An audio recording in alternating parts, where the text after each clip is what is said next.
Good evening. Thank you for attending tonight's performance of The Importance of Being Earnest, written by the esteemed and somewhat notorious playwright Oscar Wilde. Wilde has entertained us in many genres, but this play is a favorite of many. Tonight, we are going to change our traditional format and be doing readers' theater for you. And some of the lines have actually been memorized. In lieu of programs, we're going to introduce the cast and crew to you so you can come to know our actors and their characters. First off, portraying the character of Ernest Worthing is Eric Shapland. Eric's no stranger to the theater and our stage. He's certainly a good sport for graciously stepping into this role. You will recognize Aidan Frederick as Algernon Moncrief. He's best friend to Ernest.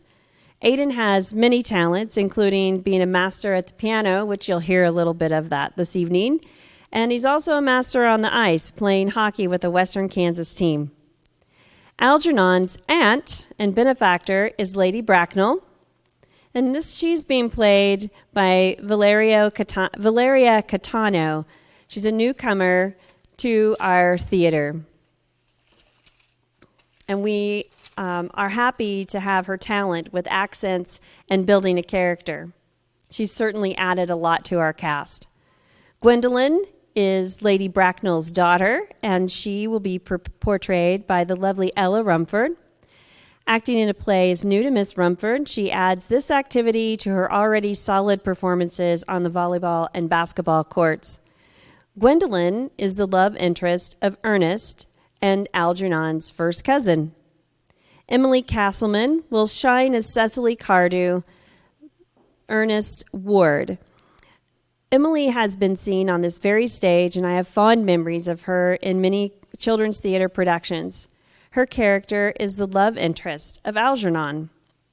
Miss Prism, Cecily's tutor and governess, is played by Allison Dynas. Allison is new to our stage and our community, having just started school at SCHS last fall. And we are pleased to have her positive energy in our cast, and she is also on our forensics and softball teams here at Scott City. Another cast member also participating in forensics is Kalo Heineman.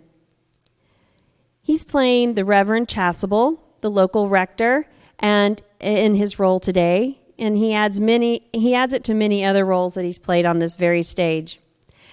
I have to brag a little bit for just a moment on Kalo because he double qualified for state yesterday at our GWAC forensics meet. So way to go, Kalo. Yeah. We welcome his creativity and his agility with the spoken word. Serving in two roles today is Cody Rutherford. He will do double duty as Butler Lane to Algernon and Butler Merriman to Ernest. Cody didn't actually plan on auditioning, but wound up reading with Aidan in his audition and realized that the theater is a grand place, and I'm thrilled to have him here. We have two narrators to add to the plot and propel it along, as you will. And they also add a little bit of humor and delight in our production. Cadence Allen and Haley Hickert. They add humor and surprise to every performance and to many of our rehearsals, too. Both also participate in forensics, and both did well yesterday at GWAC, too. Backstage, we have a crew back there helping us. Our stage manager is Hope Wishman, and her crew of Emily Turner, Cade Bonville, Tina Wilson, and Callie Hutton. I guess Callie's not here tonight. She was here Sunday afternoon. Makeup and hair were tackled by Mia Unger and Lizette Beirano, Olivia Wagner, and we thank them for lending their talents to our production as well. It's good to see those behind-the-scene people as well. I have been assisted on lights by Chantal Alleman. She's in my drama class. And we have a budding director up here doing dual roles, an assistant director, Landon Trout, and he's also running sound for us this evening.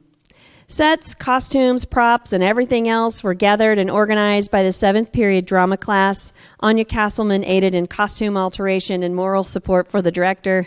And as always, I thank you all for being our beloved audience. We couldn't do this without your continued support. We're pleased to perform for you this evening, and we're excited to have a live audience. One last note is that we will have a short intermission between the second and third acts.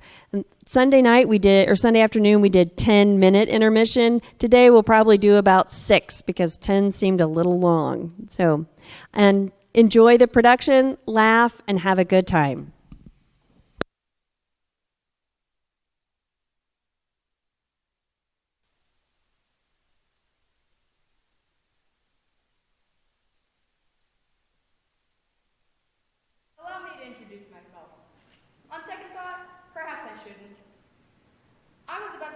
That I am Oscar Wilde, and that you are soon to indulge in my best and funniest play.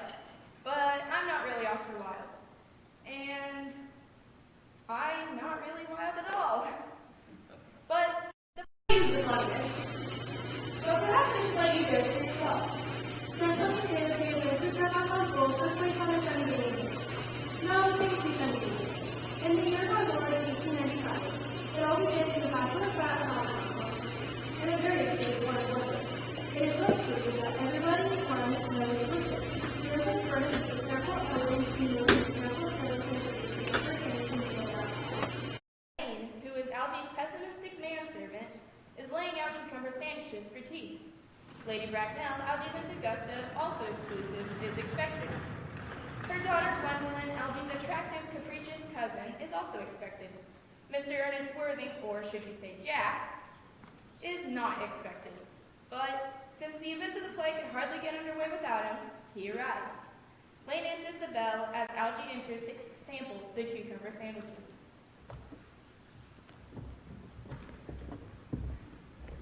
Mr. Ernest Worthing. Algy. How are you, my dear Ernest?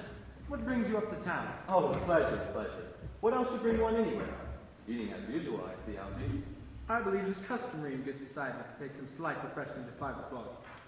Where have you been since last Thursday? In the country. What on earth do you do there? When one is in town, one amuses oneself. When one is in the country, one amuses other people. It is excessively boring. And who are the people you amuse? Oh, neighbors.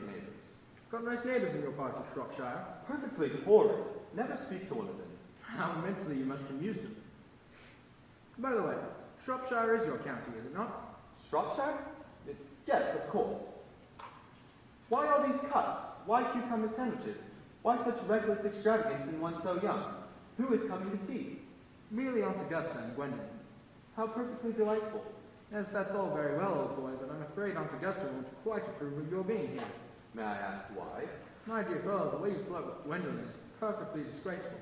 It's almost as bad as the way Gwendolyn flirts with you. I am in love with Gwendolyn. I've come up to town expressly to propose to her. I thought you'd come up with pleasure. I call that business. How utterly unromantic you are. I don't see anything romantic in proposing. It's very romantic to be in love, but there's nothing romantic about a definite proposal.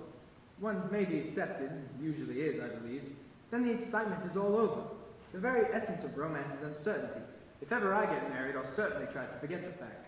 I have no doubt about that, dear Algy. The divorce court was specially made for people whose memories are so curiously constituted. There's no use speculating on that subject. Divorces are made in heaven. Please, don't touch the cucumber sandwiches. They're ordered especially for Aunt Augusta. But you have been eating them all the time. That is an entirely different matter. She is my aunt. Have some bread and butter. Bread and butter's for Gwendolyn. Gwendolyn is devoted to bread and butter. And very good bread and butter it is, too. No, you needn't eat as if you were going to eat at all. You act as if you were married to her already. You are not married to her already, and I don't think you ever will be. Why on earth do you say that? Well, in the first place, girls never marry the men they flirt. They don't think it right. Oh, that is nonsense. second, I don't give my consent. Your consent? My dear fellow, Gwendolyn is my first cousin, and before I allow you to marry her, you will have to clear up the whole question of Cecily. Cecily?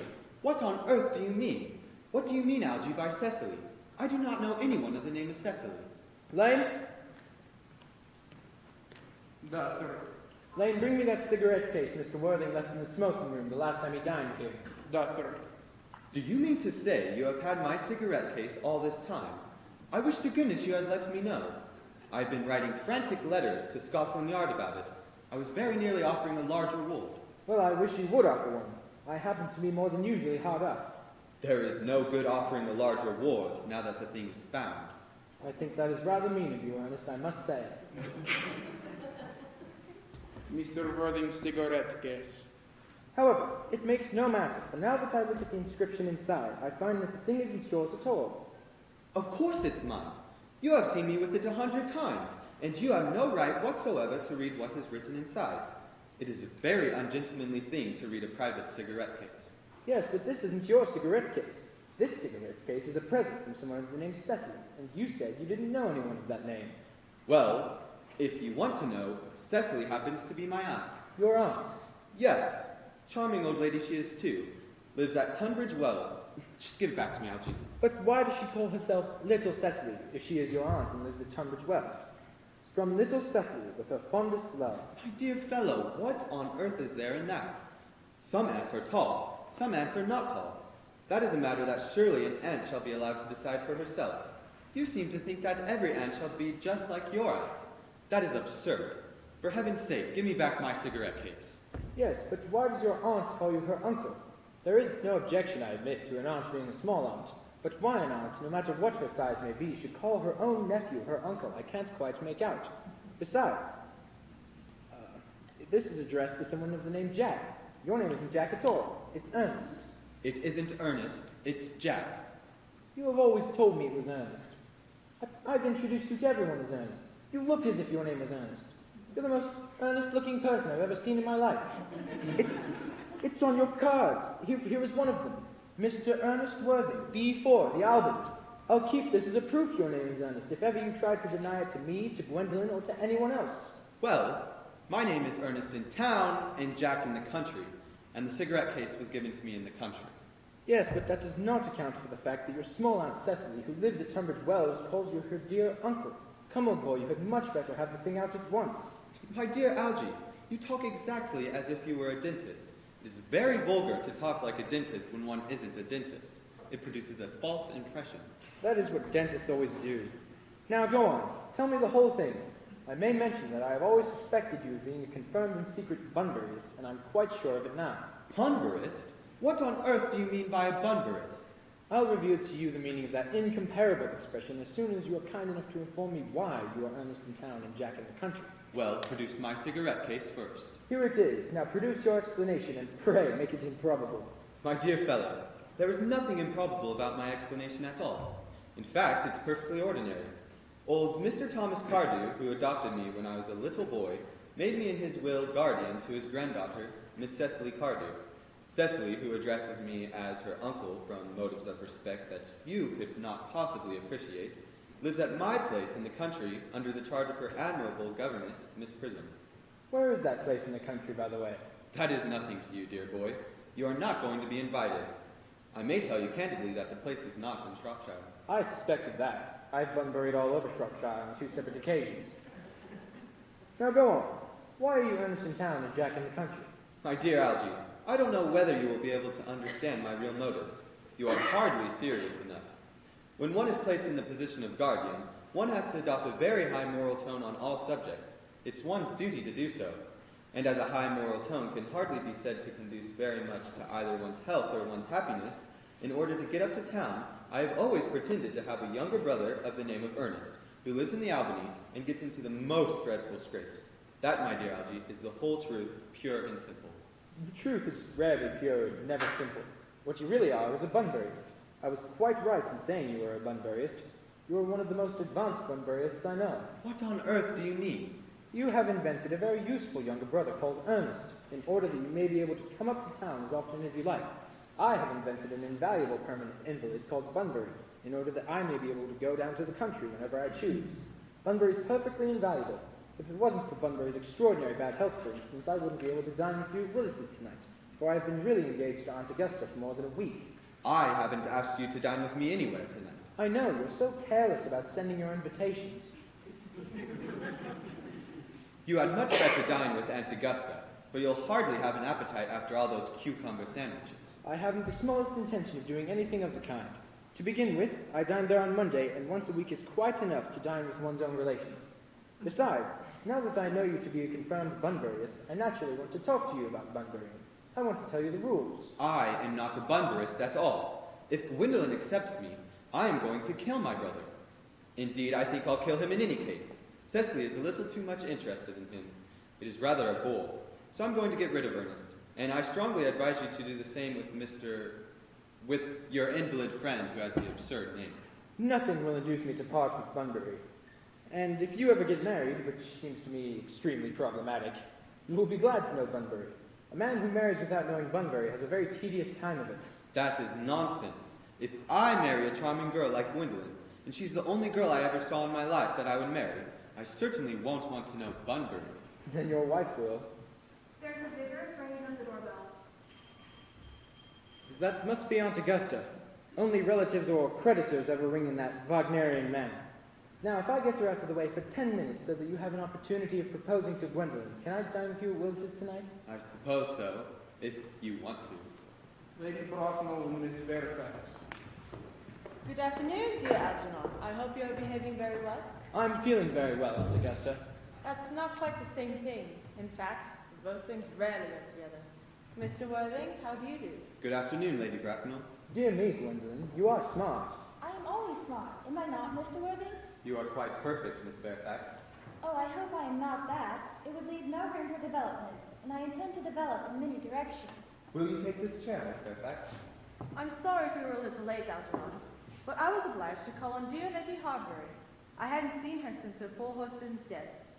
I never saw a woman so altered. She looks quite 20 years younger. And now I'll have a cup of tea and one of those nice cucumber sandwiches you promised me. Certainly, Aunt Augusta. Won't you come and sit here, Gwendolen? Thanks, Mamma. I am quite comfortable where I'm at. Unmindful of his own ravenous appetite, Aldi now discovers that he has eaten all of the cucumber sandwiches. Good heavens! Lane, why are there no cucumber sandwiches? I ordered them specially. There were no cucumbers. I went to the market this morning, sir. I went down twice. No cucumbers? No, sir. Not even for ready money. I'm very sorry, Aunt Augusta, about there being no cucumbers, not even for ready money. It really makes no matter, Algernon. I already had some crumpets with Lady Harbury, who seems to me to be living entirely for pleasure now. I hear her hair has turned quite gold from grief. It suddenly has changed its color. From what cause, I, of course, cannot say. I'm afraid, Aunt Augusta, I shall have to give up the pleasure of dining with you tonight, but I have just received a telegram to say that my poor friend Bunbury is very ill again. They seem to think I should be with him. It is very strange.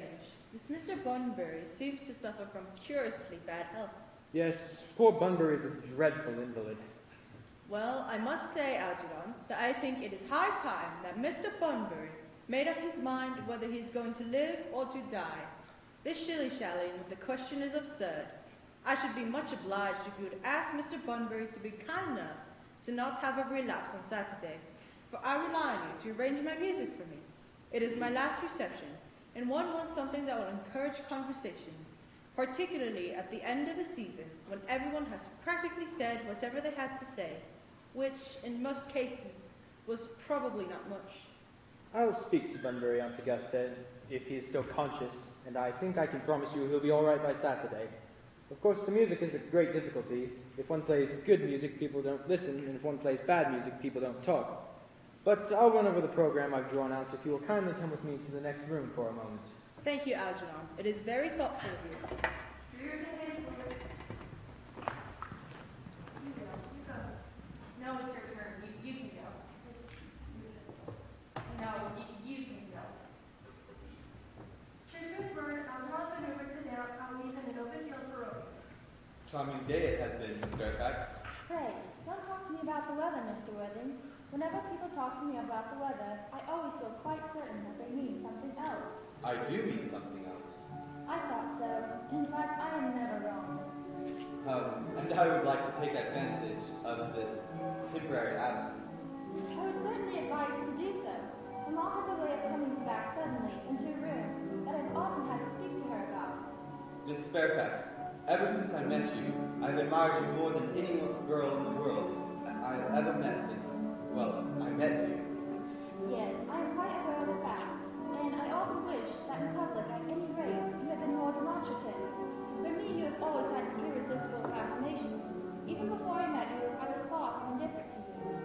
We live in an age of ideals, and my ideal has always been to love someone of the name Ernest. There is something in that name that inspires absolute confidence.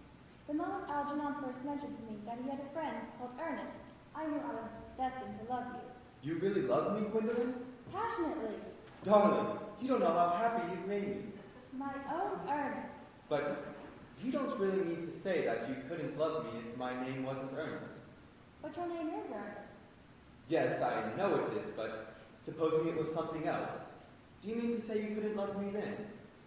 Ah, that is clearly a metaphysical speculation, and like most metaphysical speculations, has very little reference at all to the actual facts of real life as we know them. Personally, darling, to speak quite candidly, I don't much care about the name of Ernest. I don't think the name suits me at all. It suits you perfectly. It has a divine name. It has a music of its own. It produces vibrations. Well, really, Gwendolyn, I must say that I think there are lots of other much nicer names.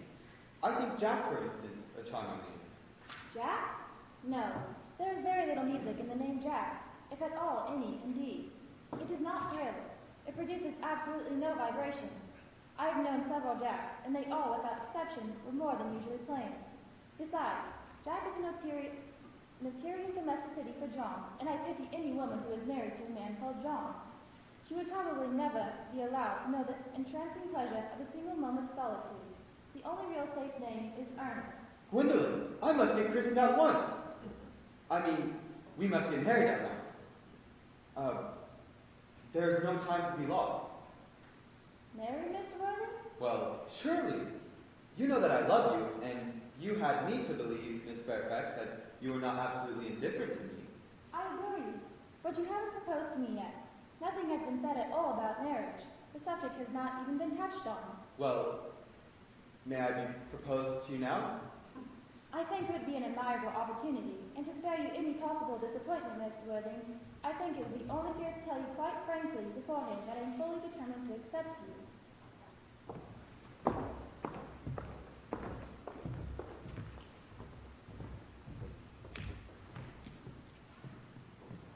Gwendolyn, Yes, Mr. Worthing, what have you got to say to me? you know what I've got to say to you. Yes, but you don't say it. Gwendolyn, will you marry me? Of course I will, darling. How long have you been about it? I'm afraid you've had very little experience in how to propose. Did you not in fact be on your knees? I beg your pardon. Yes, of course. My own one. I have never loved anyone in the world but you. Yes, but men often propose for practice. I know my brother Gerald does. All my girlfriends tell me so. What wonderfully blue eyes you have, Ernest. They are quite blue. I hope you always look at me just like that, especially when there are other people present. Mr. Worthing, rise, sir, from the semi-recumbent posture. It is most indecorous. Mamma, I must beg you to retire. This is no place for you. Besides, Mr. Worthing is not quite finished yet.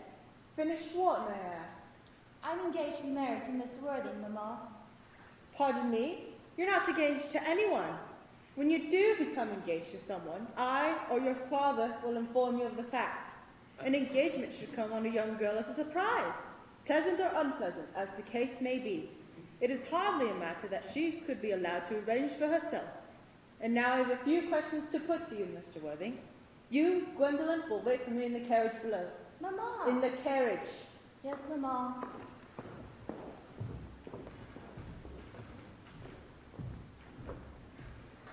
You may take a seat, Mr. Worthing. Thank you, Lady Bracknell, but I prefer standing. I feel bound to tell you that you are not on my list of eligible young men, though I have the same list as the dear Duchess of Bolton has. We work together, in fact. However, I am quite ready to enter your name, should your answers be what a really affectionate mother requires. Do you smoke? Well, yes, I admit I smoke. I'm glad to hear it. A man should always have an occupation of some kind. There are far too many idle men in London as it is. How old are you? 29. A very good age to be married at. I've always been of the opinion that a man who desires to get married should know either everything or nothing. Which do you know? I know nothing, Lady Bracknell. I'm pleased to hear it. I do not approve of anything that tampers with natural ignorance. What is your income? Between 7,000 and 8,000 a year. In land or investments? In investments, chiefly. Oh, I do have a country house with some land, of course, attached to it. About 1,500 acres, I believe. But I don't depend on that for my real income. A country house? How many bedrooms? Well, that point can be cleared up afterwards. You have a townhouse, I hope? A girl with a simple, unspoiled nature like Gwendolen could hardly be expected to reside in the country. Well, I own a house in Belgrave Square, but it is let by the year to Lady Bloxham. Of course, I can get it back whenever I like, at 6 months' notice. Lady Bloxham? I don't know her. Oh, she goes about very little. She's a lady considerably advanced in years. Nowadays, it's no guarantee of respectability of character. What number in Belgrave Square? 149. The unfashionable side. I thought there was something, however, that could easily be altered. Do you mean the fashion or the side? Both, if necessary, I presume. Now to minor matters. Are your parents living? I have lost both my parents. To lose one parent, Mr. Worthing, may be regarded as misfortune. To lose both looks like carelessness. Who is your father? He was evidently a man of some wealth. Was he born in what the radical papers call the purple commerce, or did he rise from the ranks of the aristocracy? I am afraid I don't really know. The fact is, Lady Bracknell, I said I had lost my parents. It would be nearer the truth to say that my parents seem to have lost me. I don't actually know who I am by birth. I was found. Found?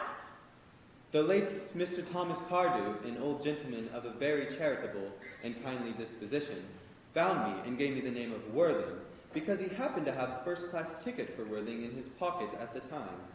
Worthing is a place in Sussex. It is a seaside resort. Where did this charitable gentleman who had a first-class ticket for the seaside resort find you? In a handbag. A handbag? Yes, Lady Bracknell, I was in a handbag. A somewhat large black leather handbag with handles to it. An ordinary handbag, in fact. In what locality did this Mr. Cardew come across this ordinary handbag? In the cloakroom at Victoria Station. It was given to him in mistake for his own. The cloakroom at Victoria Station? Yes, the Brighton line. The line is immaterial. Mr. Worthing, I confess I feel somewhat bewildered by what you have just told me. To be born, or at any rate bred, in a handbag, whether it had handles or not, seems to me to display a contempt for the ordinary decencies of family life. May I ask you then what you had advised me to do? I need hardly say I would do anything in the world to ensure Gwendolyn's happiness. I would strongly advise you, Mr. Worthing, to try and acquire some relations as soon as possible, and to make a definite effort to produce at any rate one parent of either sex before the season is quite over. Well, I don't see how I could possibly manage to do that. I can produce the handbag at any moment. It is in my dressing room at home. I really think that should satisfy you, Lady Bracknell. Me, sir? What has it to do with me? You can hardly imagine that I or Lord Bracknell would dream of allowing our only daughter, brought up from the utmost care, to marry into a cloakroom and form an alliance with a parcel. Good day, Mr. Worthing. Off she goes, her haughty head held high, as Algy looks in, then enters. Did it go off all right, old boy? You don't mean to say Gwendolen refused you? Oh, Gwendolen is as right as a trivet. As far as she is concerned, we are engaged. Her mother is perfectly unbearable. I beg your pardon, Algy. My dear boy, I love hearing my relations abused. It's the only thing that makes me put up with them at all. You don't think there is any chance of Gwendolen becoming like her mother in about 150 years, do you, Algy? All women become like their mothers. That's their tragedy. No man does, that's his. Is that clever? It's perfectly phrased, and quite as true as any observation in civilized life should be. I am sick to death of cleverness. Everybody is clever nowadays. You can't go anywhere without meeting clever people. The thing has become an absolute public nuisance. I wish to goodness we had a few fools left. We have. I should extremely like to meet them. What do they talk about? The fools? Why, the clever people, of course. What fools? By the way, did you tell Gwendolyn the truth about your being Ernest in town and Jack in the country? My dear fellow, the truth isn't quite the sort of thing one tells to a nice, sweet, refined girl. What extraordinary ideas you have about the way to propose to a woman. The only way to behave to a woman is to make love to her if she's pretty, and to someone else if she's plain. Oh, that is nonsense. What about your brother? What about the profligate Ernest? Oh, before the end of the week I shall have got rid of him. I'll say he died in Paris of apoplexy. Lots of people die of apoplexy quite suddenly, don't they? Yes, but it's hereditary, my dear fellow. You had much better say a severe chill. You are sure a severe chill isn't hereditary? Of course it isn't. Very well then. My poor brother Ernest is carried off suddenly in Paris by a severe chill. That gets rid of him. But I thought you said that Miss Cardew was a little too much interested in your poor brother Ernest. Won't she feel his loss a good deal? Oh, that is all right. My poor brother Ernest. Cecily is just not a silly romantic girl, I am glad to say. She's got a capital appetite, goes on long walks, and pays no attention at all to her lessons. I would very much like to see Cecily. I will take very good care you never do. She is excessively pretty, and she's only just 18. Have you told Gwendolyn yet that you have an excessively pretty ward who's only just 18? One doesn't blurt these things out to people. Cecily and Gwendolyn are perfectly certain to be great friends. I'll bet you anything like that half an hour after they have met, they will be calling each other sister. Women only call each other that when they have called each other a lot of other things first. Now, my dear boy, if we want to get a good table at Willis's, we really must go and dress. Do you know it's nearly 7? Oh, it is nearly always 7. Mrs. Fairfax.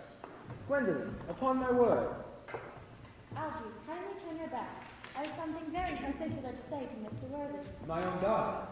Ernest, we may never be married. From the moment I saw Mamma's face, I fear we never shall. Few parents nowadays pay any regard to what their children say to them. The old-fashioned respect for the young is fast dying out. Whatever influence I had over Mamma, I lost at the age of 3. But although she may prevent us from becoming man and wife, and I may marry someone else, and marry often, nothing that she can possibly do to alter my eternal devotion to you. Dear Gwendolyn. The story of your romantic origin, as related to me by Mamma, with unpleasing comments, has naturally stirred the deeper fibers of my nature. Your Christian name has an irresistible fascination. Your town address at Albany I have. What is your address in the country? The Manor House, Woolton, Hertfordshire. There is a good postal service, I suppose. I will communicate with you daily. My own one. How long do you remain in town? Till Monday. Good. Algy, you may turn around now. Thanks, I've turned around already. You may also ring the bell. You will let me see you to your carriage, my own one. Certainly. I will see Miss Fairfax out for you. Da, sir. A glass of sherry, Lane. Da, sir. Tomorrow, Lane, I'm going Bunbury. I shall probably not be back till Monday. You can put up the Bunbury suits, my smoking jackets, and all my dress clothes. Da, sir. Your sherry, sir. Thank you, Lane. Will you hand me the railway guide? Da, sir. I hope tomorrow will be a fine day, Lane. It never is, sir. Lane, you're a perfect pessimist. I do my best to give satisfaction, sir. Here it is, Woolton, Hertfordshire. Ha ha!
And the next day, in spite of Lane's pessimistic prognostication, is sunny.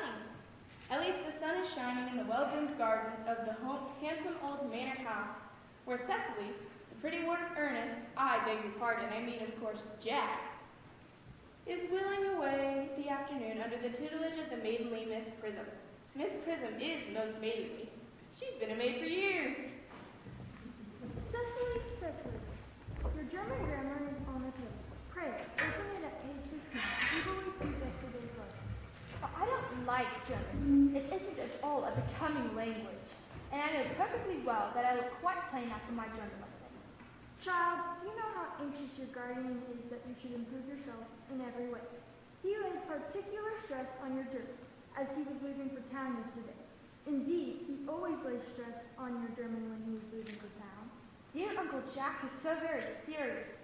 Sometimes he's so serious, I think he cannot be quite well.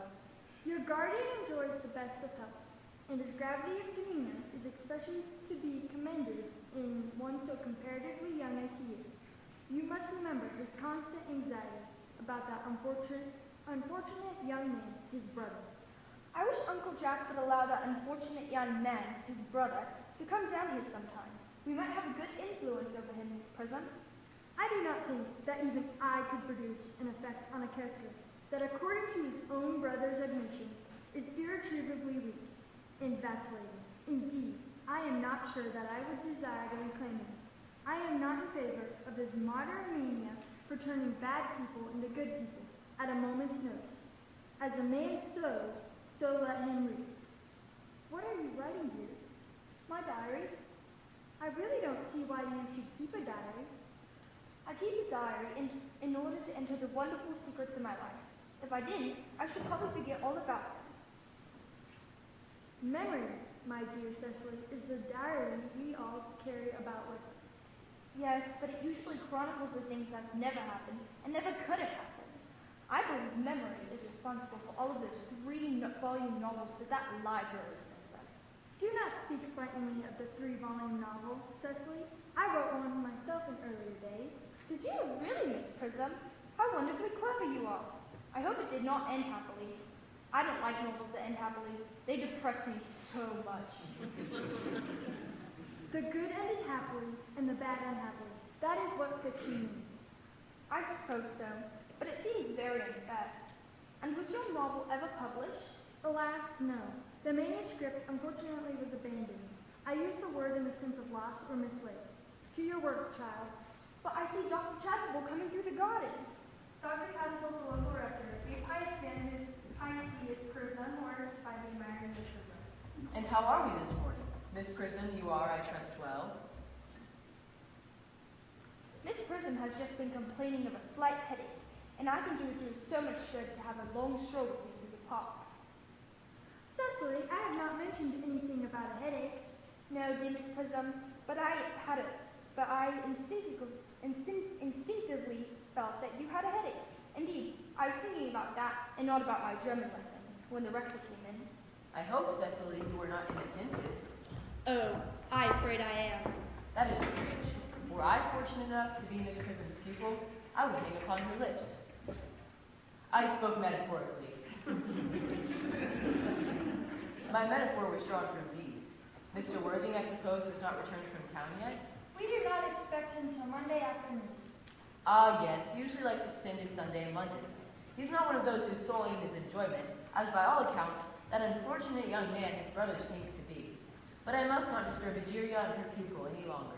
Egeria? My name is Letitia, Doctor. A classical allusion, nearly, drawn from the pagan authors. I think, dear Doctor, I will have a stroll with you. I find I have a headache after all, and a walk might do it good. With pleasure, Miss Prism, with pleasure. We might go as far as the schools and back. That would be delightful. Cecily, you will read your political economy in my absence. The chapter on the fall of the rupee you may omit. It is somewhat too sensational. The prim and proper Prism offers a parasol, which the properly pious parson unfolds to shelter them as they stroll away. And in a moment, Merriman, the butler, appears with remarkable news. Mr. Ernest Worthing has just driven over from the station. He has brought his luggage with him, his cardinals, Worthing, B4, to Albany. Uncle Jack's brother. Did you tell him Mr. Worthing was in town? Yes, miss. He seemed very much disappointed. I mentioned that you and Miss Prism were in the garden. He said he was anxious to speak to you privately for a moment.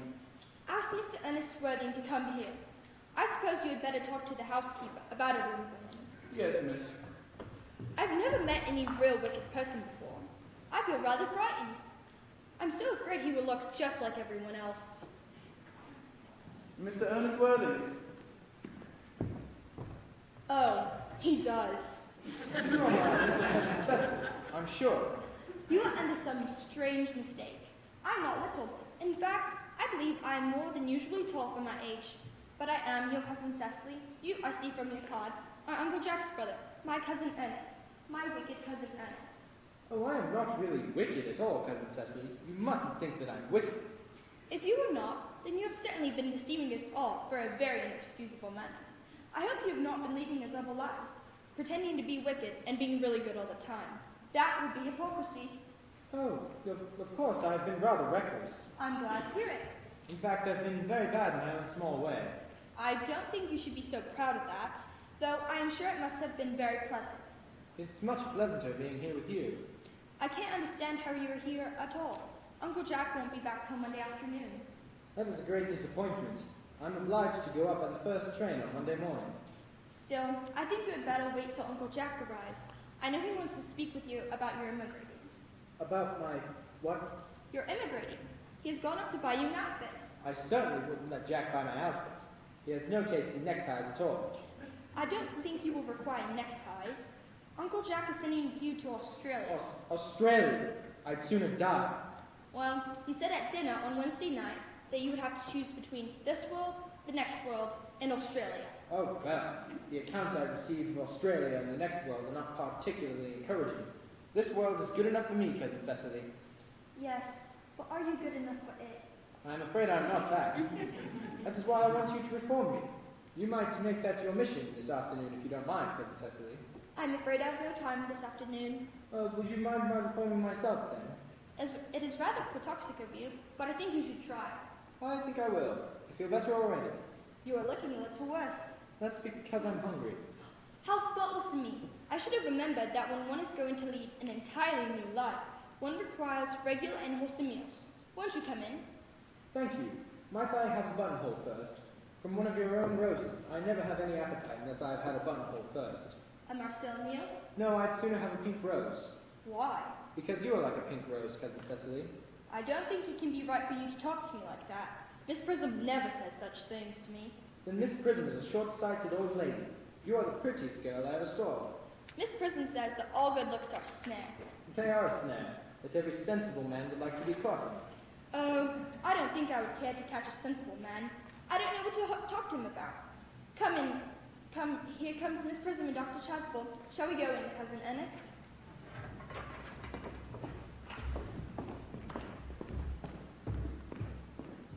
You are too much alone, dear Dr. Chasuble. You should get married. A messenger, I can understand. A woman, never. Believe me, I do not deserve so neologistic a phrase. The precept, as well as the practice of the primitive church, was distinctly against matrimony. That is obviously the reason why the primitive church has not lasted up to the present day. And you do not seem to realize, dear doctor, that by persistently remaining single, a man converts himself into a public temptation. Men should be more careful. This very celibacy leads weaker vessels astray. But is a man not equally attractive when married? No married man is ever attractive except to his wife. And often I've been told, not even to her. That depends on the intellectual sympathies of the woman. Maturity can also be depended on. Brightness can be trusted. Young women are green. I spoke horticulturally. My metaphor was drawn from fruits. But who is this approaching? Who indeed? A figure of black, black formal dress suit, gray hat band, black gloves, right obviously the women party. Mr. Worthing! Mr. Worthing? I have returned sooner than I expected, Dr. Chasuble. I hope you are well. Dear Mr. Worthing, I trust this garb of woe does not betoken some terrible calamity. My brother, More shameful debts and extravagance? dead. Your brother Ernest? Dead? Quite dead.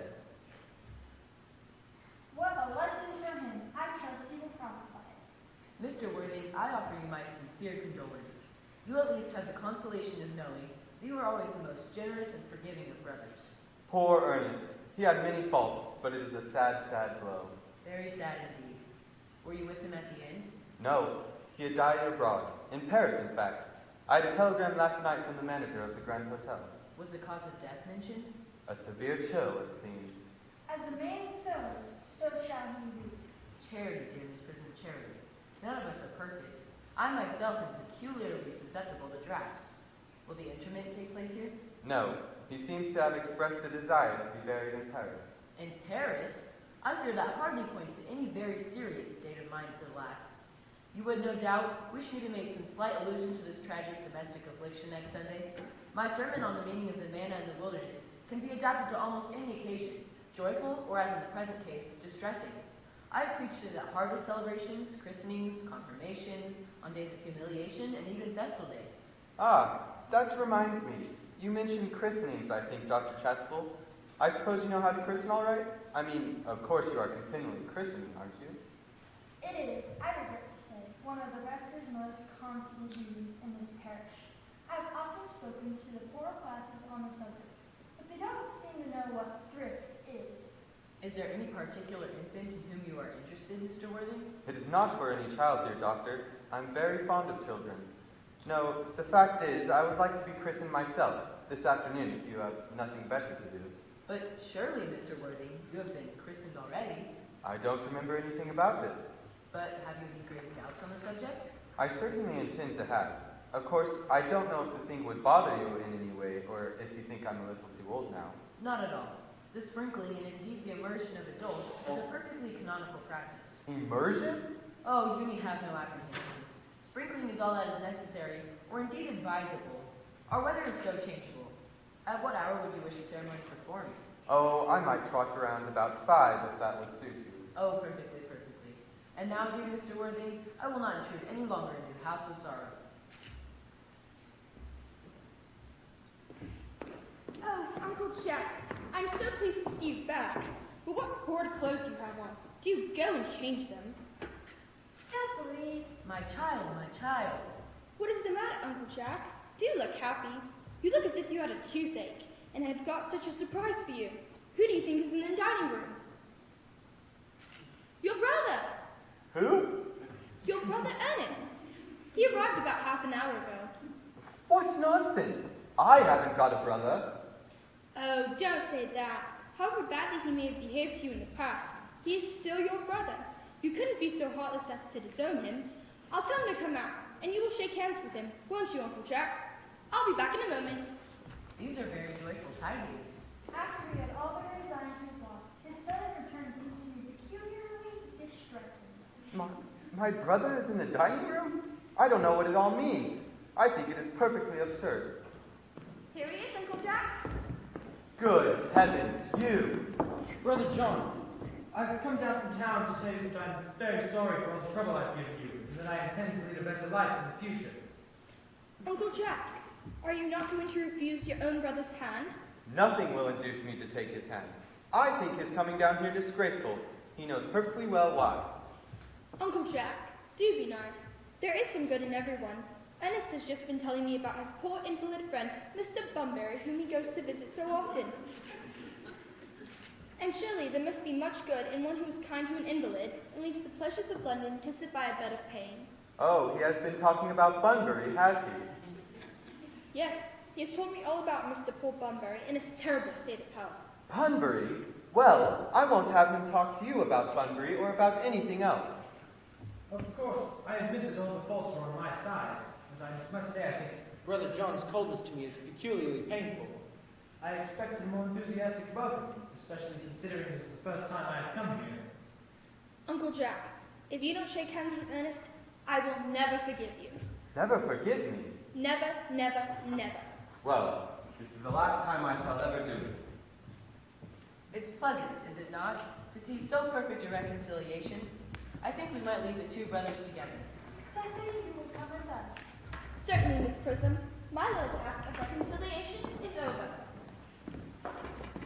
You young scoundrel, Algy, you must get out of this place at once. I don't allow any Bunbury here. What is it, Marion? I have put Mr. Ernest's things in the room next to yours, sir. I suppose that is all right. What? Mr. Ernest's luggage. I've unpacked it and put it in the room next to yours. His luggage? Yes, sir. 3 portmanteaus, a dressing case, 2 hat boxes, and a large luncheon basket. I'm afraid I can't stay for more than a week this time. Merriman. Order the dog cart at once. Mr. Ernest has been suddenly called back to town. Yes, sir. What a fearful liar you are, Jack. I've not been called back to town at all. Yes, you have. Your duty as a gentleman calls you back. My duty as a gentleman has never interfered with my pleasures in the slightest degree. I can quite understand that. Well, Cecily is a darling. You are not to talk of Miss Cardew like that. I don't like it. Well, I don't like your clothes. You look perfectly ridiculous in them. Why on earth don't you go up and change?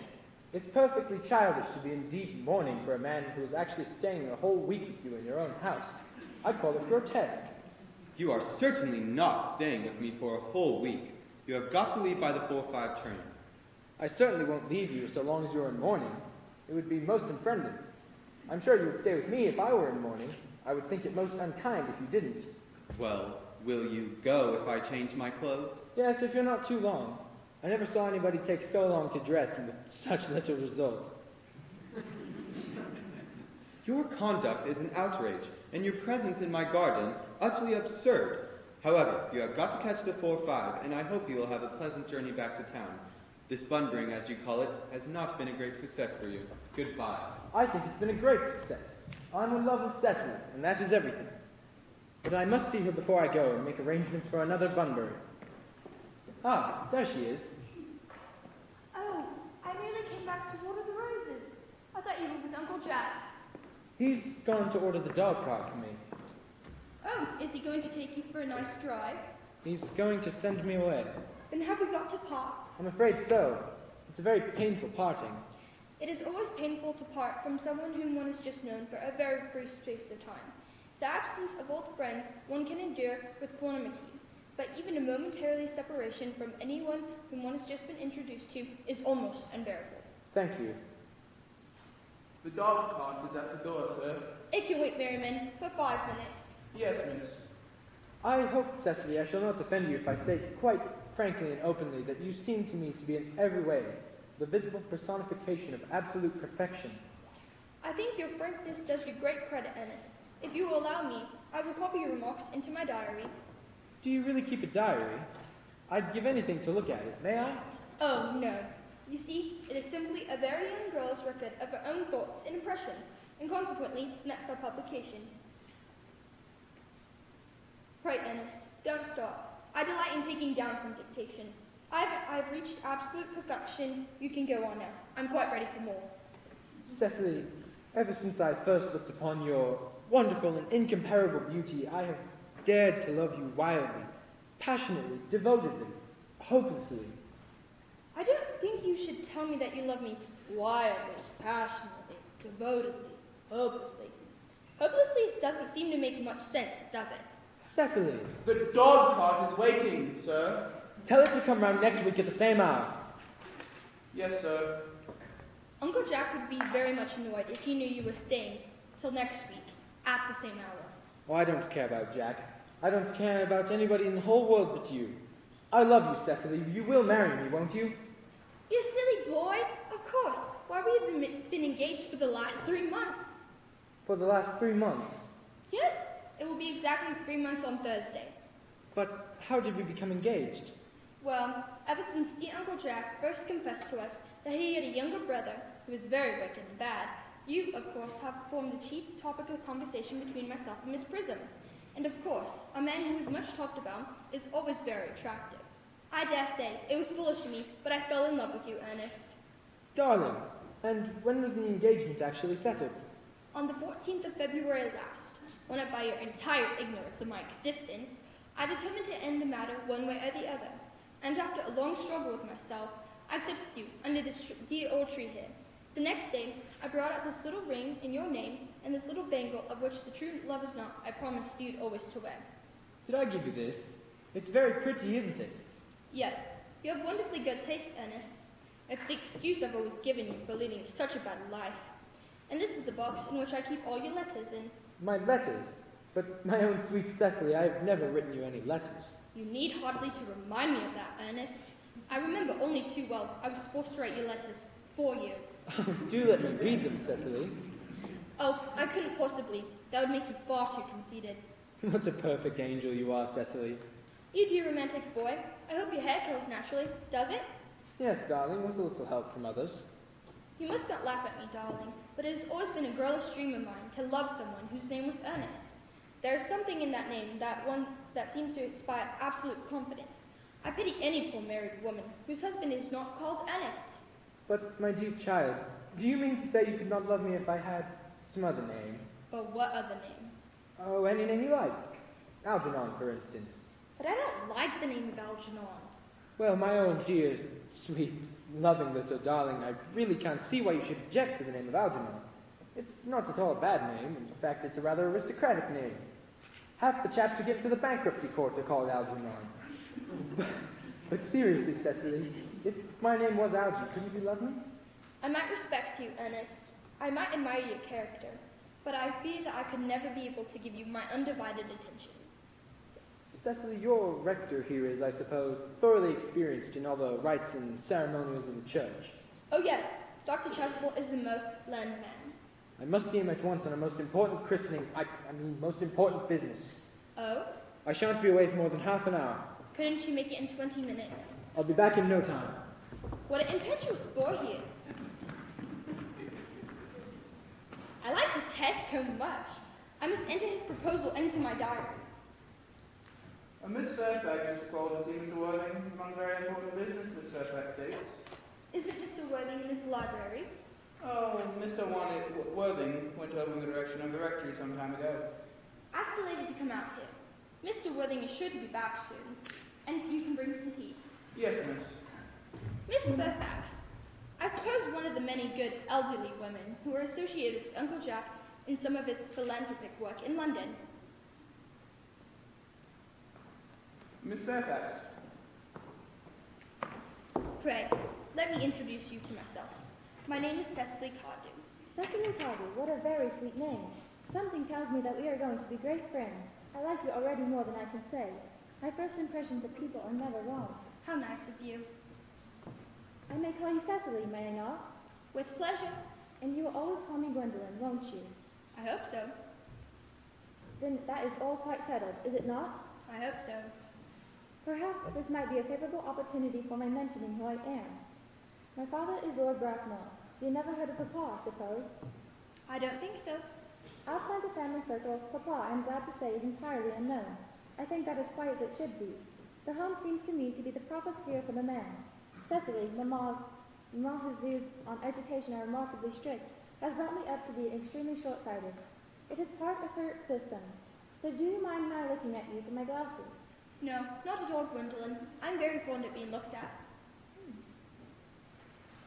You were here on a short visit, I suppose? Oh no, I live here. Really? Your mother, no doubt, or some female relative of advanced years resides here also. Oh no, I have no mother, nor in fact any relations. Indeed. My guardian, with the assistance of Miss Prism and the arduous task of looking after me. And who's your guardian? I am Mr. Worthing's ward. Oh, it is strange. He never mentioned to me that he had a ward. How secretive of him. He grows more interesting hourly. I am very fond of you, Cecily. I have liked you ever since I met you, but I am bound to state that now that I know who you are, Mr. Worthing's ward, I cannot help expressing a wish that you were, well, just a little older and not quite so very alluring in appearance. In fact, if I may speak candidly. Pray do. I think when one ever has anything unpleasant to say, one should always be quite candid. Well, to speak with perfect candor, Cecily, I wish that you were more fully 42 and more than usually plain for your age. Ernest has a strong, upright nature, but even men of the noblest possible moral character are extremely susceptible to the influence of the physical charms of others. I beg your pardon, Gwendolen. Did you say Ernest? Yes. Oh, but it is not Mr. Ernest Worthing who is my guardian. It is his brother, his elder brother. Ernest never mentioned to me that he had a brother. I'm sorry to say that they have not been on good terms for a long time. Ah, that accounts for it. Cecily, you have lifted a load from my mind. Of course you are quite sure that it is not Mr. Ernest Worthing who is your guardian. Quite sure. In fact, I'm going to be his. I beg your pardon. Dearest Gwendolyn, there's no reason why I should make a secret of it to you. Our little country newspaper is sure to chronicle the fact next week. Mr. Ernest Worthing and I are engaged to be married. My darling Cecily, I think there must be some slight error. Mr. Ernest Worthing is engaged to me. The announcement will appear in the Morning Post on Saturday at the latest. I'm afraid you were under some misconception. Ernest proposed to me exactly 10 minutes ago. I wrote the time most precisely in my diary. Here it is. It is very curious, for he asked me to be his wife yesterday afternoon at 5:30. If you would care to verify the incident, pray do so. I never travel without my diary. One should always have something sensational to read in the train. I am so sorry, dear Cecily, if it is any disappointment to you, but I'm afraid I have the prior claim. It would distress me more than I can tell you, dear Gwendolyn, if it caused you any mental or physical anguish. But I feel bound to point out that since Ernest proposed to you, he has clearly changed his mind. If the poor fellow has entrapped into any foolish promise, I shall consider it my duty to rescue him at once, and with firm hand. Whatever unfortunate entanglement my dear boy may go into, I will never reapproach him with it after we are married. Do you allude to me, Miss Cardew, as an entanglement? Do you suggest, Miss Fairfax, I entrapped Ernest into an engagement? How dare you? This is no time for wearing the shallow mask of manners. When I see a spade, I call it a spade. I am glad to say that I have never seen a spade. It is obvious that our social spheres have been widely different. Shall I lay tea here as usual? Yes, as usual. Are there many interesting walks in the vicinity, Miss Cardew? Oh yes, a great many. From one at the top of the hills close by, one can see 5 counties. 5 counties? I don't think I should like that. I hate crowds. I suppose that is why you live in town? Quite a well-kept garden this is, Miss Cardew. So glad you like it, Miss Fairfax. I had no idea there were any flowers in the country. Oh, flowers, Miss Fairfax, are as common here as people in the town. Yes, sir. Would you like some tea? Thank you. Sugar? No, thank you. Sugar is not fashionable anymore. Cecily looks at her, then takes up the tongs and puts 4 lumps of sugar in the tea. 1, 2, 3, 4. Cake or bread and butter? Cake. Bread and butter. Cake is really seen at the best houses nowadays. Cecily cuts a very large slice of cake and puts it on the tray. And that's Miss Fairfax. Yes, miss. You may go now, Merriman. Yes, miss. You have filled my tea with lumps of sugar, and though I asked most distinctly for bread and butter, you have given me cake. I am not for the kindness and the gentleness and sweetness of my disposition, but I warn you, Miss Cardew, you may go too far. To save my poor, innocent, trusting boy from the machinations of any other girl, there are no lengths to which I would not go to. From the moment I met you, I distrusted you. I am never deceived in such manners. Miss Fairfax, it seems to me that I am trespassing on some of your valuable time, and you also have similar calls of character to make in the neighborhood. Oh, here he is, Ernest, my own Ernest.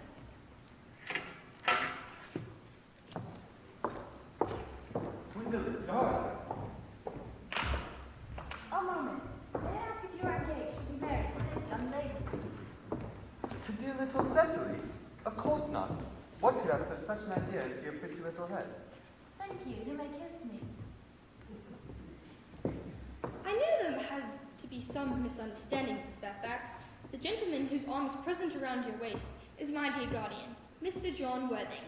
I beg your pardon. This is Uncle Jack. Jack. Oh. Here is Ernest. Cecily, my own love. A moment, Ernest. May I ask you, are you engaged to be married to this young lady? To what young lady? To good heavens, Gwendolyn?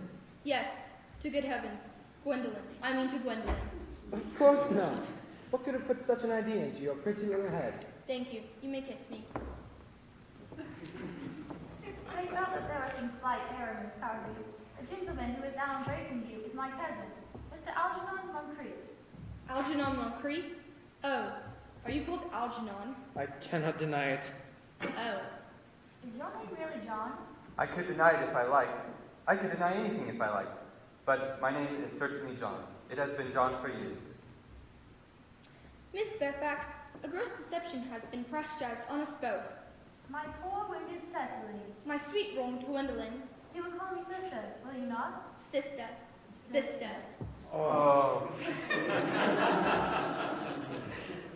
There is one question I would like to be allowed to ask my guardian. An admirable idea. Mr. Worthing, there is just one question I would like to be permitted to put to you. Where is your brother Ernest? We are both engaged to be married to your brother Ernest, so it is a matter of some importance to let us know where your brother Ernest is. Gwendolyn, Cecily, it is very painful for me to be forced to speak the truth. It is the first time in my life that I have ever been reduced to such a painful position, and I am really quite inexperienced in doing anything of the kind. However, I will tell you quite frankly that I have no brother Ernest. I have no brother at all. I have never had a brother in my life, and I certainly have not the smallest intention of ever having one in the future. No brother at all? None. Had you never a brother of any kind? Never, not of any kind. I'm afraid it is quite clear, Cecily, that neither of us is engaged to be married to anyone. It is not a very pleasant position for a young girl to suddenly find herself in, is it? Let us go into the house. They will hardly venture us after us there. No men are so cowardly, aren't they? This ghastly state of things is what you call Bunburying, I suppose. Yes, and a perfectly wonderful Bunbury it is. The most wonderful Bunbury I've ever had in my life. Well, you have no right whatsoever to Bunbury here. That is absurd. One has a right to Bunbury anywhere one chooses. Every serious Bunburyist knows that. Well, the only small satisfaction I have in the whole of this wretched business is that your friend Bunbury is quite exploded. You won't be able to run down to the country quite so often as you used to, dear Algy, and it's not a bad thing, too. Your brother is a little off color, isn't he, dear Jack? You won't be able to disappear to London quite so frequently as your wicked custom was, and not a bad thing either. As for your conduct towards Miss Cardew, I must say that your taking in a sweet, simple, innocent girl like that is quite inexcusable, to say nothing of the fact that she is my ward. I can see no possible excuse for your deceiving a brilliant, clever, thoroughly experienced young lady like Miss Fairfax, to say nothing of the fact that she is my cousin. Have some tea. I wanted to be engaged to Gwendolyn. That is all. I love her. I simply wanted to be engaged to Cecily. I adore her. Sugar? There is certainly no chance of your marrying Miss Cardew. I don't think, Jack, there's much chance of you and Miss Fairfax being united. That is no business of yours. Ah, muffins. How you can sit there calmly eating muffins when we are in this terrible trouble, I can't make out. You seem to be perfectly heartless. When I'm in trouble, eating is the only thing that consoles me. Indeed, when I'm in really great trouble, I refuse everything except food and drink. At present, I'm eating because I'm unhappy. Besides, I'm particularly fond of muffins. I say it's perfectly heartless you're eating them at all, under the circumstances. Why, I can't eat muffins in an agitated manner. The butter would probably get on my cuffs. One should always eat muffins quite calmly. It's the only way to eat them. There is no reason why you should be eating them all in that greedy way. Give them to me. Have tea cake. I don't like tea cake. Good heavens! I suppose a man shall eat his own muffins in his own garden. But you've just said it's perfectly heartless to eat muffins. I said it was perfectly heartless of you under the circumstances. That is a very different thing. That may be, but the muffins are the same. Kindly return them. Algy, I wish to goodness you would go. You can't possibly ask me to go without having some dinner first. It's absurd. I never go without my dinner. Besides, I made arrangements with Dr. Chasuble to be christened under the name of Ernest. My dear fellow, the sooner you give up that nonsense, the better. I have made arrangements this morning with Dr. Chasuble to be christened myself, and I naturally will take the name of Ernest. Gwendolyn would wish it. We both can't be christened Ernest. It's absurd. Besides, I have a perfectly good reason to be christened if I like. There is no evidence at all that I have ever been christened before. It is entirely different in your case. You have been christened already. Yes, but I've not been christened for years. Yes, but you have been christened. That is the important thing. So I know my constitution can stand it. If you're not sure of your ever having been christened, I dare say I think it rather dangerous of you now. It might make you very unwell. You can hardly have forgotten that someone very nearly related to you was carried off this weekend in Paris by a severe chill. Yes, but you said yourself that a severe chill wasn't hereditary. It used to be, but I dare say it is now. Oh, science is always making wonderful improvements in things. That is nonsense. You are always talking nonsense. Jack, you're at the muffins again. I wish you wouldn't. I told you I'm particularly fond of muffins. Algernon, I have already told you to go. I don't want to hear, why don't you go? I haven't quite finished my tea and there's still muffins left.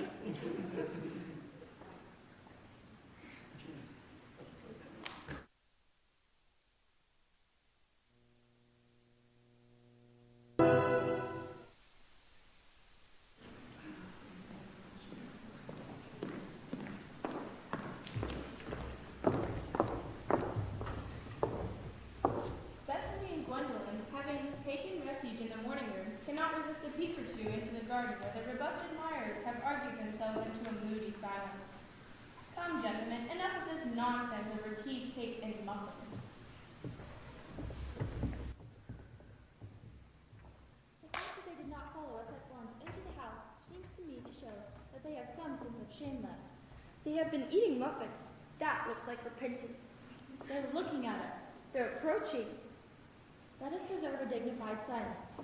Certainly, this is the only thing to do now. Jack and Algie enter, whistling indifferently.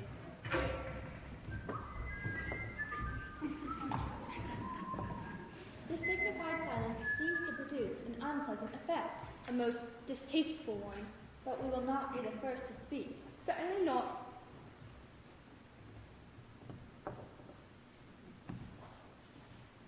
Mr. Worthing, I have something very particular to say to you. Much depends on your reply.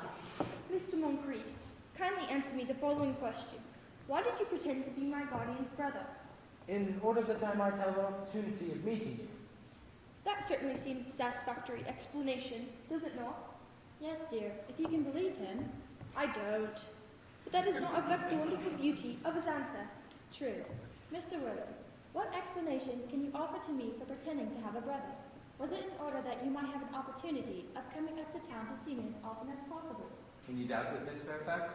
I have the gravest doubts upon the subject, but I intend to crush them. Their explanations appear to be quite satisfactory. Shall we forgive them? Yes. I mean no. True. I had forgotten. There are principles at stake that one cannot surrender. Which of us should tell them? Could we not both speak at the same time? An excellent idea. Your Christian names are still an insuperable barrier. That is all. Our Christian names. Is that all? But we are going to be christened this afternoon. For my sake, you are prepared to do this? I am. To please me, you are ready to face this ordeal? I am. How absurd to talk of the equality of the sexes. Where questions of self-sacrifice are concerned, men are infinitely beyond us. We are. Darling, Darling. Darling. Darling, Lady Brocknell. Good heavens. Gwendolyn, what does this mean? merrily that I am engaged to be married to Mr. Worthing, Mamma. Come here, Mr. Worthing. You will clearly understand that all communication between yourself and my daughter must cease immediately. I am engaged to be married to Gwendolyn, Lady Bracknell. You are nothing of the kind, sir. And now as regards Algernon. Algernon, Yes, Aunt Augusta. may I ask if it is in this house that your invalid friend, Mr. Bunbury, resides? Oh, no, Bunbury doesn't live here. Bunbury is somewhere else at present. In fact, Bunbury is dead.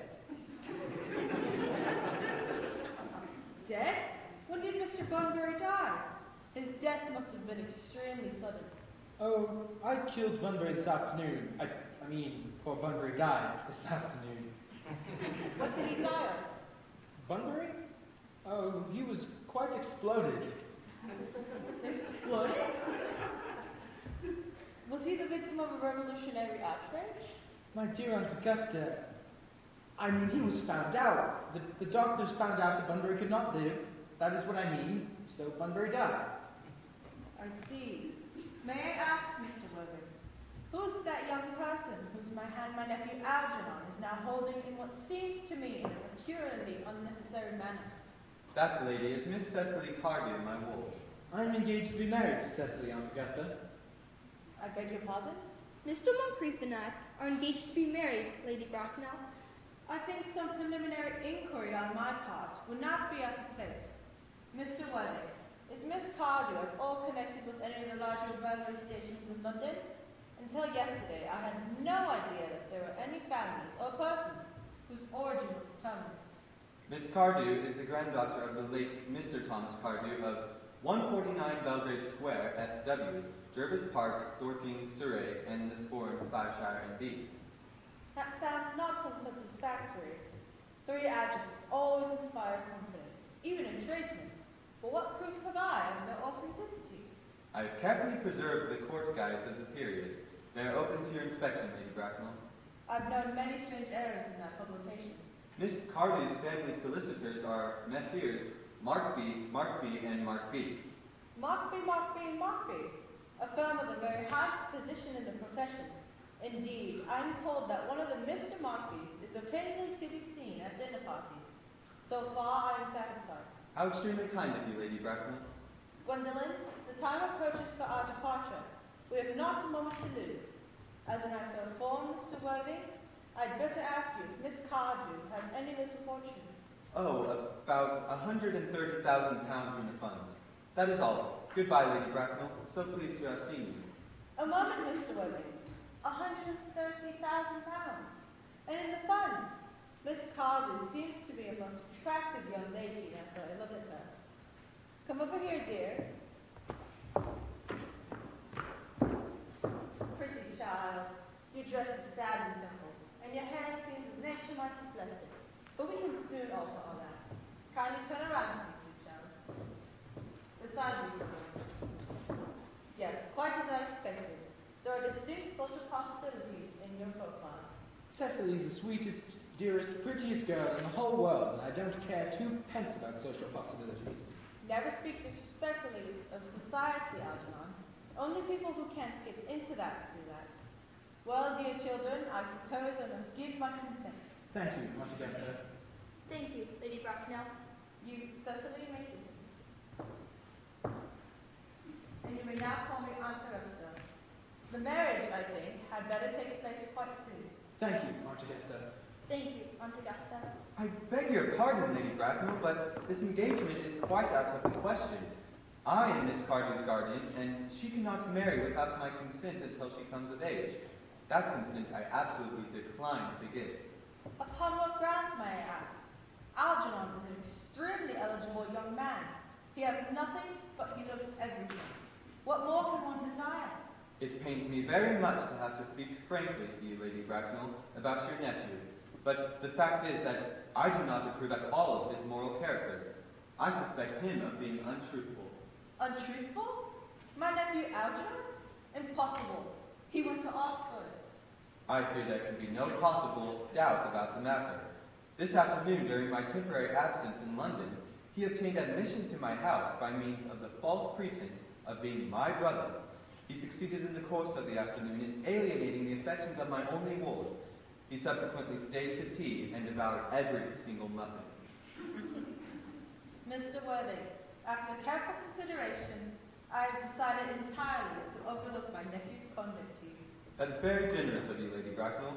My own decision, however, is unalterable. I decline to give my consent. Come here, sweet child. How old are you, dear? I'm only 18, but I always admit to being 21 when I go out to evening parties. Well, it may not be very long before you're of age and free from the restraints of tutelage. So I don't think your guardian's consent is, after all, a matter of very importance. Pray, excuse me, Lady Bracknell, for interrupting you, but it is only fair to tell you that, according to the terms of her grandfather's will, Miss Cardew does not come legally of age till she is 35. That does not seem to me to be a grave objection. 35 is a very attractive age. London society is full of women of the very highest birth who have remained 35 for years. I see no reason why our dear Cecily should not be even still more attractive at the age you mentioned than she is at present. There will be a large accumulation of property. Algie, could you wait for me till I was 35? Of course I could, Cecily. You know I could. Yes, but I couldn't wait all that time. I hate waiting, even for 5 minutes. Then what is to be done, Cecily? I don't know, Mr. Moncrief. My dear Mr. Worthing, as Miss Cardew states positively that she cannot wait till she is 35, I would beg of you to reconsider your decision. But, my dear Lady Bracknell, the matter is entirely in your own hands. The moment you consent to my marriage with Gwendolen, I will most gladly allow you, your nephew, to form an alliance with my ward. You must be quite aware that what you propose is out of the question. Everything is quite ready for the christenings. The christening, sir, is not that somewhat premature? Both these gentlemen have expressed a desire for immediate baptism. At their age, the idea is grotesque and irreligious. Algernon, I forbid you to be baptized. Am I to understand, then, that there are to be no christenings at all this afternoon? I don't think that it would be of much practical value to either of us, Dr. Chasuble. I am grieved to hear such sentiments from you, Mr. Worthing. However, as your present mood seems to be one peculiarly secular, I will return to the church at once. Indeed, I have just been informed by the pew opener that for the last hour and a half, Miss Prism has been waiting for me. Miss Prism? Did I hear you mention Miss Prism? Yes, Lady Bracknell. I'm on my way to join her. Pray, allow me to detain you for a moment. This matter may prove to be one of vital importance to Lord Bracknell and myself. Is this Miss Prism a female of repellent aspect, remotely connected with education? She is the most cultivated of ladies, and the very picture of respectability. It is obviously the same person. May I ask what position she holds in your household? I am a celibate, madam. Miss Prism has been for the last 3 years Miss Cardew's esteemed governess and valued companion. In spite of what I hear of her, I must see her at once. Let her be sent for. She approaches. She is nigh. I was told you expected me in the vestry, dear Canon. I've been waiting there for an hour and 3/4. Lady Bracknell. Prism! Come here, Prism! Prism! Where is that baby? 38 years ago, Prism, you left Lord Bracknell's house, number 104, Upper Grosvenor Square, in charge of a perambulator that contained a baby of the male sex. You never returned. A few weeks later, through the elaborate investigations of the Metropolitan Police, the perambulator was discovered at midnight, standing by itself in a remote corner of Bayswater. It contained the manuscript of a 3-volume novel of more than usually revolting sentimentality. But the baby was not there. Prism, where is that baby? Lady Bracknell, I am ashamed that I do not know. I only wish I did. The plain facts of the case are these. On the morning of the day you mentioned, a day that is forever branded in my memory, I prepared, as usual, to take the baby out in its perambulator. I had also with me a somewhat old but capacious handbag in which I had intended to place the manuscript of a work of fiction that I had written during my few unoccupied hours. In a moment of mental abstraction, for which I can never forgive myself, I deposited the manuscript in the perambulator and placed the baby in the handbag. But where did you deposit the handbag? Do not ask me, Mr. Worthing. Miss Prism, this is a matter of no small importance to me. I insist on knowing where you deposited the handbag that contained that infant. I left it in the cloakroom of one of the larger railway stations in London. What railway station? Victoria, the Brighton. I must retire to my room for a moment. Gwendolen, wait here for me. Jack hurries off noisily to rummage through his luggage.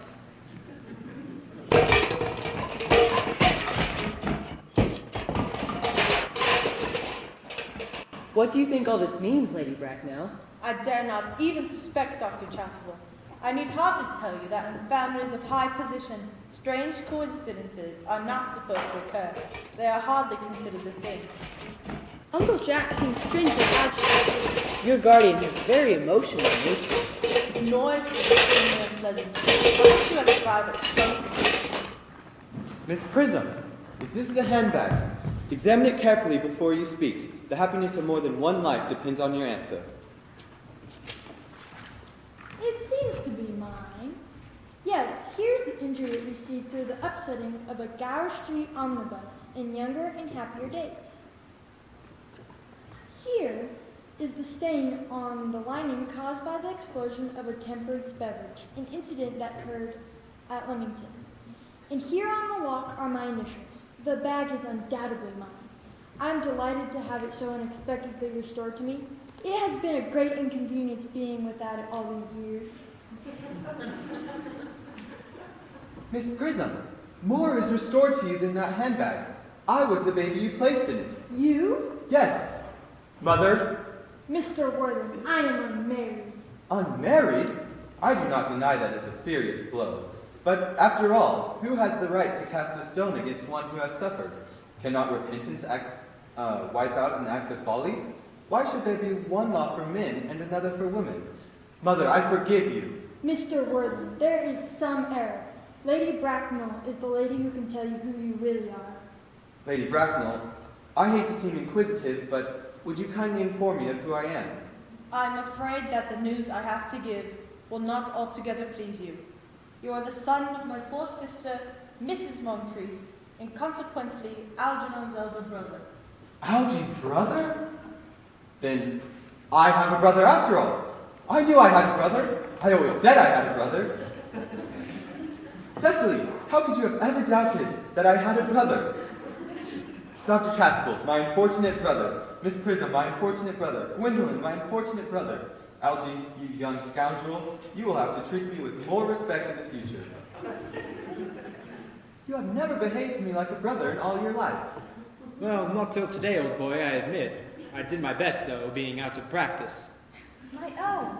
But what are you? What is your Christian name? Now that you've become someone else. Good heavens! I'd quite forgotten that point. Your decision on the subject of my name is irrevocable, I suppose? I never change, except in my affections. What a noble nature you have, Gwendolyn.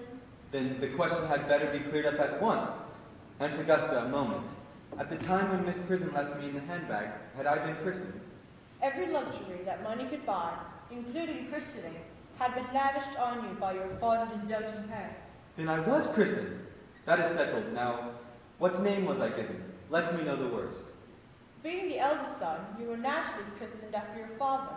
Yes, but what was our father's Christian name? I remember now that the general was called Ernest. Ernest! My own Ernest! I thought from the first that you could have no other name. Gwendolyn! It is a terrible thing for a man to find out suddenly that all his life he has been speaking nothing but the truth. Can you forgive me? I can, for I feel that you are sure to change. My own one.